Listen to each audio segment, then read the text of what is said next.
ये जैसे हमारा एक प्रश्न ये है, जैसे प्रभु श्री राम त्रेता युग में थे, ठीक है?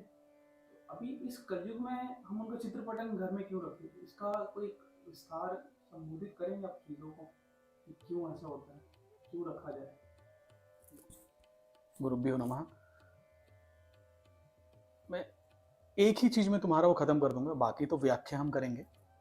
जिसका चरित्र ऐसा है, ठीक है, जिसका चरित्र ऐसा है उसका चित्र तो होना ही चाहिए घर पे, ये तो तुम समझ लो, ठीक। और धर्म किसी भी युग में अलग नहीं है, लोग बस अलग होते हैं, ठीक है। हर युग के लोग अलग होते हैं। जब तुम जैसे घर पे अभी के समय पे वास्तु के लिए लोग घोड़े का फोटो लगाते हैं, सूरज का फोटो लगाते हैं, कोई क्या बोलते टॉटोइस, आप क्या बोलते हैं उसको, कछुआ, कछुए का फोटो लगाते हैं, ठीक है। तो इन सब का फोटो लगाते हैं घर की वृद्धि के लिए, या आपकी कुछ वृद्धि हो किसी भी रूप में। लेकिन जब बुद्धि नहीं है आपकी तो वृद्धि होके करोगे क्या? डेफिनेटली आप मानते हो तो आपकी वृद्धि होगी, चलो मैं मानता हूँ, ठीक है। आपकी बुद्धि है तो वृद्धि होगी उसमें, या नहीं भी है तो वृद्धि होगी। लेकिन आप पहले गलत में 2 रुपए खर्च करते थे, वृद्धि होने के बाद आप 20 रुपए खर्च कर रहे हो। रामायण पढ़ोगे तो वो 2 रुपए भी बंद हो जाएगा, और जहां पे 20 रुपए लगाना है उसकी बुद्धि भी आपको आ जाएगी। रामायण, आप सोचिए, इतनी तपस्या के बाद एक व्यक्ति ब्रह्म ऋषि बन सकते थे, वाल्मीकि, लेकिन उन्होंने क्या किया? एक बुक और कॉपी ली और रामायण लिख दिए, और कुछ काम नहीं था उनके पास। वो क्या नहीं कर सकते थे ये बताओ? इतनी तपस्या के बाद पता है तुमको कितनी एनर्जी आती है? जैसे तुम मान लो 15 साल एक प्रैक्टिस करते हो, तुम एक जगह कोई भी चीज इतने करने के बाद किसी भी चीज जाओगे तो तुम 101% डेफिनेटली तुम एक चीज को अर्जित कर सकते हो। मानते हो इस चीज को? ठीक है। तुम कोई भी पढ़ लिए कुछ, तो इतना उन्होंने तप करने के बाद रामायण ही लिखे, रामा प्लस आयन, क्योंकि लोग देखते थे। राम और कृष्ण के साथ इतनी भीड़ क्यों थी? राम और कृष्ण के साथ इतना भीड़ होने का कारण क्या था? क्योंकि people are waiting for them. क्योंकि जब उनको पता लगा कि अब राम आने वाले, तो जितने भी ब्रह्म ऋषि, जितने भी देव हैं, हर कोई अपना पार्ट देना चाहता था। वो है राम। जैसे इसके पहले क्या था? वामन आए और चले गए, ठीक है। उसके पहले क्या था? हिरण्याक्ष के लिए, हिरण्यकश्यप के लिए नरसिम्हा, उसके पहले वराह। तो ये आए और चले गए, तो लोगों को उनके साथ रहने का मौका नहीं मिल रहा है, सेवा करने का मौका नहीं मिल रहा है। कैसे करेंगे सेवा? राम और माधव, इसीलिए भीड़ थी उनके साथ। ऐसी भीड़ नहीं है, और वो ज्ञानियों, महाज्ञानियों, महातपस्वियों की भीड़ है, ठीक है। और रामायण इसलिए भी सुनना चाहिए कलयुग में, खासकर कलयुग में 2 चीज हमारे पास है, त्रेता और द्वापर। देखो, जब आप बचपने में रहते हो, ठीक है, जब आप बचपने में हो तो आप महाभारत पढ़ो, ठीक। जब आप, तो क्या नहीं करना है ये आपको जवानी तक पता लग जाएगा। जवानी में कैसे रहना है ये आपको रामायण बताता है। और जब आप वृद्ध में आ गए, मतलब शाम आपका जो समय है, तब आप भागवत पढ़ो। भक्ति में कैसे उन्माद होना है। तो भक्ति सीखने के लिए, जैसे मैं आपको पहले बता रहा था, भक्ति सीखने के लिए जो चाहिए वो ये दोनों बताएंगे आपको, महाभारत और रामायण, ठीक है। अब इसमें क्या है, अब रामायण जब आप देखते हो तो हम आज कैसे, बचपना हमारा पूरा मूर्खता में चले गया, जवानी पूरी क्या बोलते व्यसनों में चले गई, और बुढ़ापा इन दोनों की वजह से दुष्कर्मों में चले गए। शरीर में कुछ बचा ही नहीं। तो इसलिए सुबह जब आप बचपने में हो तो घर में रखो ये तीनों चीजें। आपको नहीं पढ़ना आता, कोई बात नहीं, किसी दिन उसकी हर दिन आप पूजा करो। किसी दिन एक ऐसा व्यक्ति आएगा जो आपको इधर 7 और इधर 7, हो सकता है इधर 11 और इधर 11 पीढ़ी तर के चले जाए। कि हरित अरण्य कांड में एक बात आती कि हरित भूमि तिनु संकुल सो मुझे परई नहीं पंथ कि मैं पाखंड बातते लुप्त भय सब ग्रंथ। कि हरित भूमि तिनु संकुल, जब आप बरसात में गांव वगैरह जाओगे, ठीक है, तुम्हारा गांव तो है क्या, तुम गए होगे तो देखना मेड़ रहता है। क्यों रहता है मेड़? इस गांव, इस खेत से उस खेत में जाने के लिए, ठीक है। तो जब बरसात में क्या होती है, वो पूरा ढक जाता है, ठीक, पूरी ढक जाती है। आप कितना भी, आप आईएएस हो, आप सीए हो, आप एमबीबीएस हो, आप इंजीनियर, कितनी भी बड़ी आईआईएम आईआईटी किसी की भी डिग्री ले लो, लेकिन उस जगह पे एक नॉर्मल सा एक बंदा जो हर दिन वहां पे चलता है, उसके पास कोई डिग्री नहीं है, but he knows how to walk, उसको पता है उसमें कैसे चलना है, और वो इस मेड़ से लेकर वहां तक पहुंच जाए, और आप जाओगे, क्या होगा, आप कहीं ना कहीं फिसल के गिर जाओगे, क्योंकि वो घास पता नहीं लगता है कि हरित। वैसे ही जब उस घास से ढकी रहती है चीजें, ठीक है, उस घास से जब ढकी रहती है तो हमको पता नहीं लगता है कि हरित भूमि तिनि संकुल सुमझ परे नहीं पंथ। वैसे ही ये तुमने पूछा ना क्यों रखना चाहिए, ये विचार क्यों आया पता है तुमको? इसके पहले की जो लोग थे, ठीक है, एक तो हमारे कुछ जनरेशन ने उनको पढ़ना छोड़ा, ठीक है, परिस्थितियां ऐसी बनी कि काम काज, लेकिन तो धर्म लेकिन छुड़ गया, ठीक, तो ये चीज हट गया। तो ये चीज लाने के लिए हमेशा हर बार, इसीलिए सप्त चिरंजीव में जो हनुमान है वो भक्ति का परस्पर के लिए है, सिर्फ इसी चीजों को, उत्थान, उन्नति, ठीक है, इसको लाने के लिए। तो हरित भूमि तिनि संकुल सुमझ कि पाखंड बातें लुप्त भय सब ग्रंथ। अब पाखंड मतलब हिपोक्रिट्स, इनकी बात जब भी आप सुनोगे, ठीक है, तो आपको बुद्धि में हमेशा क्लेश आएगा, ठीक? लेकिन भारत में ये चीजें नहीं है, बाहर पे ऐसे ग्रंथ नहीं है कि वो समझ पाए जीवन को। तो हरित भूमि तिनि संकुल सुमझ। अब एक छोटी सी बात है, जैसे तुम एक जीन्स लेने जाते हो, एक टी शर्ट लेने जाते हो, तो क्या देखते हो? अच्छा दिख रहा है, और क्वालिटी और ब्रांड ब्रांड और कलर, ठीक है, ब्रांड सब है। लेकिन जब हम ज्ञान लेने जाते हैं तब ये नहीं देखते हैं कि कहां से आ रहा है, आने तो जहां से भी आ रहा है।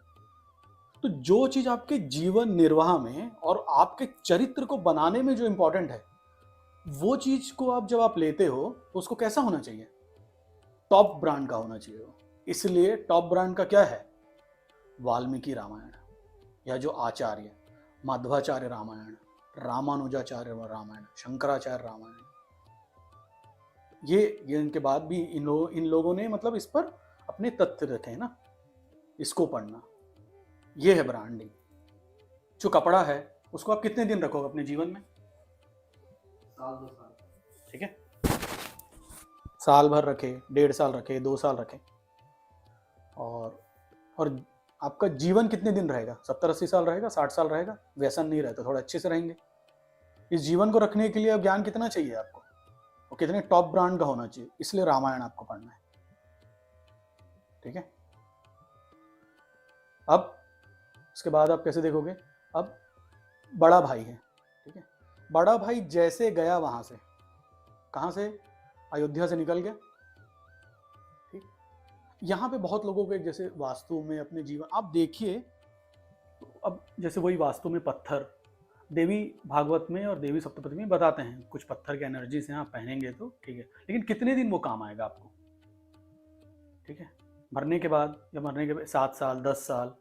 और इंडिया में आधे पत्थर तो वैसे ही बेकार होते हैं, कोई भी पत्थर 5 कैरेट के ऊपर का ही काम करता है, बहुत महंगे होते हैं, ठीक है, लेकिन राम की भक्ति एकदम सस्ती है और अमूल्य है, ठीक है।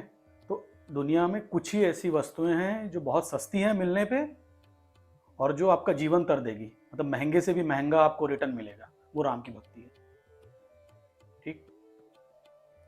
अब आप देखिए, इसलिए जो पत्थर आप पहनेंगे, ठीक है, उससे ज्यादा उस पत्थर को बनाने वाले पे आप विश्वास करें। इतने सारे काले पीले नीले हरे पीले जो पत्थर हैं उसको आप पहन लीजिए, लेकिन अगर उसमें आपका विश्वास है तो उसको बनाने वाले पे आप पर कितना विश्वास होना चाहिए आप समझिए, ठीक है। वो एनर्जी दे या मत दे, मरने के बाद भी आपको तर देगा, ये राम की गारंटी है। उस पत्थर की गारंटी मुझे नहीं पता, जो बनाता है वही ले सकता है, ठीक। अहम सर्वस्य प्रभवो मता सर्वम प्रवर्तते इति मत्वा भजन्ते मां बुधा भाव समन्वितः। मैं ही सब कुछ हूं, मुझी से सब कुछ आया है। अभी मैं बस इसको बता रहा हूं, इसको आगे हम विश्लेषण करेंगे, अब थोड़ा सा समझ जाइए बस इसको। मैं ही सब कुछ हूं, मुझे से सब कुछ आया है। मैं मतलब मैं नहीं, राम माधव, ठीक है। अहम सर्वस्य प्रभवो मता सर्वम प्रवर्तते, मैं ही सब कुछ हूं, मुझी से सारी चीजें जननी हैं, ठीक, मैं ही जनक हूं। लेकिन इसको कौन समझेगा? बुद्धि भाव और विवेक। मैंने कहा ना कि आपके अंदर की थोड़ी सी एकदम निम्न, एकदम सरल है, बुद्धि भाव और विवेक, इसको जो डालेगा भक्ति में, वो उस राम को पालेगा, और कुछ नहीं चाहिए। बाकी फिर जो आप करते हैं पुण्य के लिए, यज्ञ याग, ये अलग प्रोसेस है, ये शरीर का कर्म आपको अच्छे करने चाहिए, तो वो उस कर्मों में श्रेष्ठ आते हैं।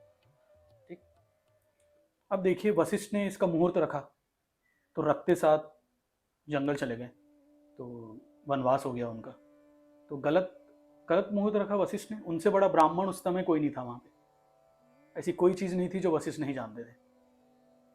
मैं इनका नाम क्यों ले रहा हूँ? वशिष्ठ हो गए, विश्वामित्र हो गए, शौनक हो गए, सूत हो गए, क्योंकि ये सारी चीज जानते हुए भी एक कोमल सा एक बालक उसके गुरु बने वो। क्यों? ऐसा आपको प्रश्न करना है। सिर्फ आपको युद्ध क्या बोलते रावण, उस पे नहीं रुकना है। ठीक है, ये पूछना है आपको, ये लोग जो इतने ज्ञानी हैं, हर चीज पा चुके हैं, स्वयं एक ब्रह्मा है जो एक चीज का निर्माण कर सकते हैं और स्वयं वहां रह सकते हैं, फिर भी क्यों रहे ऐसे? क्यों इन्होंने इनकी भक्ति ली? आप ये पूछिए अपने आप से, then you find the answer. ठीक, फिर ये निकल गए, अब वनवास जा रहे हैं, तो भाई छोटे भाई को तो पूरा राज्य मिल जाएगा? नहीं, पत्नी को भी छोड़ के वस्त्र धारण करके वो निकल गए कि मुझे इसी के साथ रहना है। चलो उसके बाद का भाई जिनकी माता ने ऐसा पूछा, उनको कुछ मिल जाए? नहीं, उनके पीछे जंगल दौड़ गया। क्या चीज के लिए? नहीं भाई, उसकी आपकी पादुका दे दो, वही चलाएगी। ठीक है, राम के पांव रखे हुए कण को भी आप रख देना तो वो भी राम है। ठीक है, आपको आखिरी में एक बात आती है, पूछते हैं ना बजरंगबली, हनुमान कौन है? वो स्वयं रुद्र के अंश है ना, योग के महारथी, सारी चीजों को त्याग के क्या बन गए? वो दास, भक्त। क्या चीज नहीं पा सकते थे हनुमान? ये पूछना है आपको। ठीक है, इसीलिए क्या पढ़ना है? क्या पढ़ना है? इसीलिए रामायण। इसलिए क्या समझना है? राम को समझना है। ठीक है, तो फिर वो गए, पत्थर डाल रहे थे, पत्थर में राम लिख दिए, तैरने लग गया। प्रभु भी छोड़ दिए एक पत्थर, डूब गया। लीला देखिए आप प्रभु की।